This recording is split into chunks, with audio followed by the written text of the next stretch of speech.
Quick note for the channel, I have new videos every Friday, so hit that subscribe button, and every week you'll get to see something car or bike related. So enjoy. Thank you. Good morning, YouTube. Fred here. Hope you guys are having a great day. It is the first nice, beautiful, sunny day that we've had in a while. It's supposed to get up to 70 today, and I figured it would be great to take the car out and go for a drive. And I figured, you know what, why not make a video while I'm doing it? So today I'm doing something a little different. I'm going to do the 5 things I like best about the C7 Grand Sport Corvette. And then sometime thereafter, I'm going to do the 5 things I don't like about the car. Keep in mind, I love the car, and it's my favorite car that I've ever owned. But everybody's got things that they like, things they don't like. So I've owned this car for 3 years. I've got just shy of 12,000 miles on it, so I've been driving it pretty good, about 4,000 miles a year. And so I think that gives me a pretty good perspective on the capabilities of the car, how it drives, all that stuff. And I thought it might be interesting for anyone who's thinking about buying a C7, or anybody who is, between a couple different cars, as well as just for information. All right, so the first thing that I really like about this car is I like how low and wide it is. It feels special. I know that sounds a little silly, and especially if you go around YouTube, you'll see there's a lot of people that have supercars and all sorts of crazy stuff. Well, I'm not one of those guys. I don't have the money for that, and I'm all about getting the bang for the buck. So I wanted a high performance car.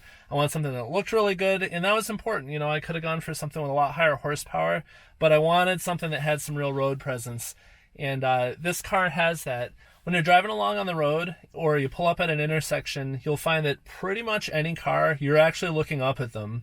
When I pull up next to like a Camry or something, you'll notice that their windowsill on their door is like here on you. So I mean, I'm 5 inches off the ground, maybe. My butt is 5 inches from the ground, maybe 6 inches. I mean, it's close. This is the seat, still at the door, ground. I mean, if I stretch my finger like that, you can't really tell, but the lowest part of the seat where your butt is about maybe an inch higher than where my pinky is. You can't really tell from the perspective, but that's what I mean when I say that this car is low. The great part, and I'll show you, is that the front of the car actually has a fair amount of clearance. I'd say whatever this distance is, probably 4 to 5 inches. So you actually do pretty well pulling into driveways, intersections, things like that. The car, I mean, it's certainly low, and sometimes you do have to go in at a bit of an angle, but it isn't as low as some other cars. It doesn't need a nose lift, and I haven't had very many times where I've heard anything scrape. One other thing that's kind of cool is underneath the car there are actually 2 little rubber flaps that if you go onto something that's a little too steep, it'll actually make some noise. Those will drag on the ground, and that actually is really helpful because it will prevent you from scraping any hard parts, anything that's expensive. And they're designed to rub on things. They're designed to be a feeler that lets you know. So I really like that. So feeling special. I know that this car doesn't have the best interior of any sports car out there, but it has that motorsport feel. And what I mean by that is the seats hug you. You sit in it and you feel like you're gripped, and it's comfortable, but it is making no mistake that the reason you are there is for performance. And comfort is secondary, and the seats are very well designed. I actually find this one of the most comfortable cars I've ever been in. But it has that very special feeling that you are in something that is different, and I really like that.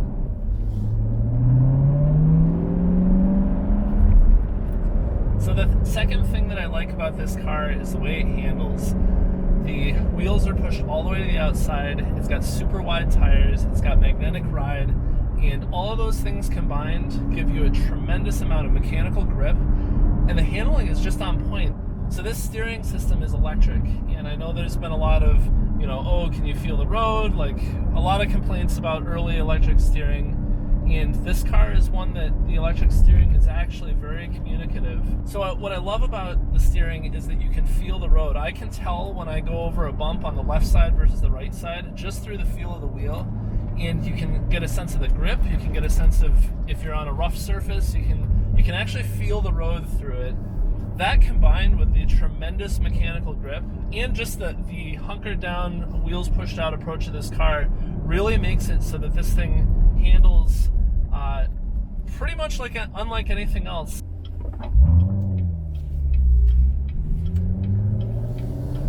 Alright, so one of the next things that I really like about this car is the acceleration and the power.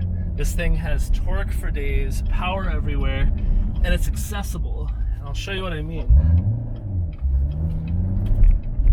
First gear.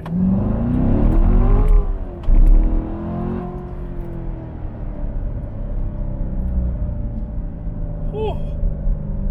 This car screams. I mean, you get on it for a couple seconds in any gear, and A, you're going to have to shift, and B, you're probably going really, really, really fast. That is if the power gets down to the ground. You do have to warm these tires if you want to get traction. That little bit of acceleration there, the tires aren't super warm yet, and just rolling it on pretty hard. I mean, you can see the video might have been a little bit shaky. It definitely was scrambling for traction, I guess. But so that power, what's awesome is you can just put it in a gear. Like I'm in third and loaf along. I'm going 25 miles an hour. And if you put your foot down a little bit, all of a sudden you're going 40.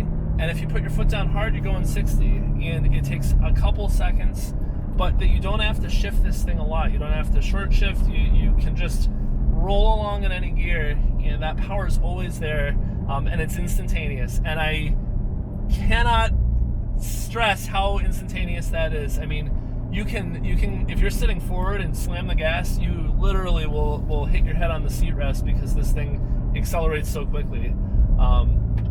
Those giant back tires, they're 335s, so they're super wide.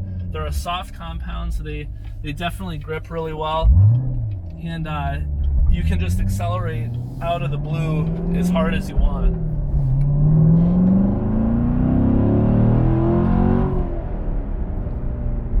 Woo!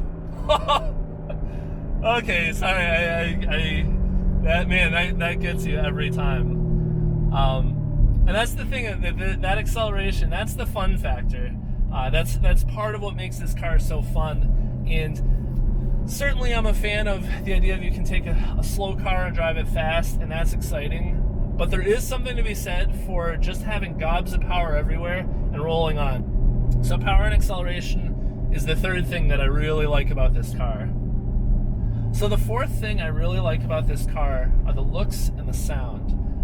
The big V8 sounds amazing. Obviously in all my other videos you've been able to hear little blips like that. But this thing is just a amazing sounding car, and it's got the looks to back that up. I'm a fan of the long hood, the low slunked out, I don't know if that's a word. You've got a cabin that's kind of tucked to the back. You've got the big rear fenders that kind of hunch like muscular shoulders right behind the driver, and it just gives it this really kind of intimidating and menacing presence. But then when you drive it, you realize it's a lot of the looks, but the car is actually very approachable. But it's that looks, the cool headlights, the big air intakes, the swoopy side sills on the doors. I mean, all of that stuff, the looks on this car, they really did a great job. I know a lot of long-term Corvette fans were not a fan of the taillights initially. They're not round, they're breaking from tradition, but I think it was time for a change.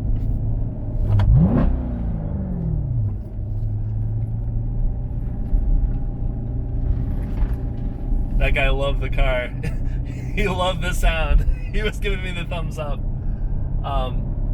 And that brings me to one of the next things that I really like about this car is the reactions people have to this car.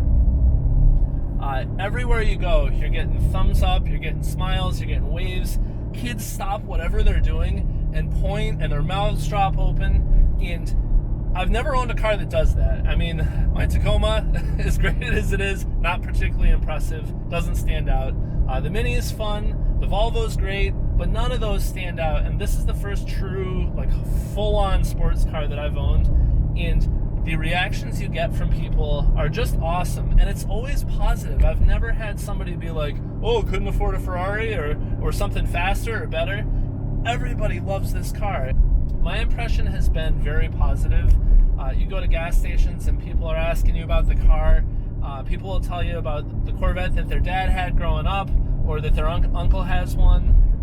It's really neat to see all the reactions, and everybody loves a car like this, and I really like that. It's something I really didn't think about when I was buying the car. I was buying it for me. I wanted a no frills, fun, powerful sports car that handled good, it sounded good, it looked good, it checked all the boxes for me.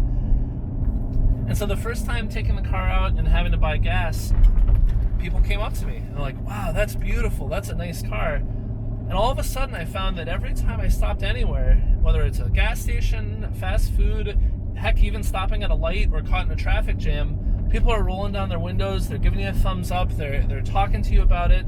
It's so cool because it's like a common ground. Everybody loves a cool performance car. And I really like that. And I try to be one of those approachable owners that, hey, if a kid comes up to me, I'll let him sit in the car, I'll rev the engine for him. I try to be one of those people that this is an accessible car. This is a car that isn't some $250,000 supercar that, you know, you might see a few in your lifetime. This is something that they are out there. They're not super uncommon, but the joy that it brings to people and the waves, and it makes me smile every time, and I really like that. So definitely that was something, it was unexpected. I didn't realize something like that actually happened, you know, unless you had maybe a Lamborghini or something. And I think a car like that definitely puts off a little bit of a different vibe. I mean, the money on a car like a Lamborghini or Ferrari or a Pagani or anything like that is so much more than what this is. You know, those cars are worth more than my house, and that, it just puts off a little different aura. This has that feel of like, okay, it was built in America.